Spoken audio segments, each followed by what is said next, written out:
হচ্ছে AGT live 24/7। ये है AGT Live 24/7। This is AGT Live 24/7। অটোর গোপন চেম্বারে 10 কেজি গাঁজা। নতুন নগর এলাকায় পুলিশ চেকিংয়ে অটো গাড়ির গোপন চেম্বার থেকে 10 কেজি গাঁজা সহ 2 যুবককে আটক করে এয়ারপোর্ট থানার পুলিশ। এই বিষয়ে সংবাদ মাধ্যমের মুখোমুখি হয়ে বিস্তারিত তুলে ধরেন এয়ারপোর্ট থানার OC Abhijit Mondal. Bureau report AGT Live 24/7।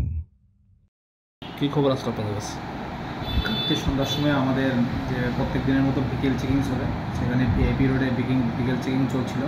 বিকেল চেকিং চলার সময় আমাদের যে অফিসার এবং স্টাফ ছিল তারা একটা গাড়িকে সিগন্যাল দিয়েছিল যে থামানোর জন্য। ওই গাড়িটা না থেমে হঠাৎ স্পিড বাড়িয়ে আরও দ্রুত গতিতে চলে আসছিল। তখনই আমাদের অফিসার এবং স্টাফরা ওর পিছিয়ে পিছিয়ে ধাওয়া করে গাড়িটাকে আটক করে। তারপর গাড়িতে তল্লাশি চালিয়ে গাড়ি থেকে 10 কেজি 400 গ্রাম শুকনো গাঁজা উদ্ধার করা হয়। আর গাড়িতে থাকা ড্রাইভার এবং আরও একজনকে আটক করা হয়েছে। যার বাজার মূল্য কত হবে জানা গেছে? গাঁজার বাজার মূল্য কত হবে প্রায়? কোনখান থেকে আসলে কিছু প্রাথমিকভাবে জানা গেছে না? কোনখান থেকে? আমরা একটা NDPS একটা আমরা কেস নিয়েছি, এটার ইনভেস্টিগেশন চলছে, ইনভেস্টিগেশনে জানা যাবে।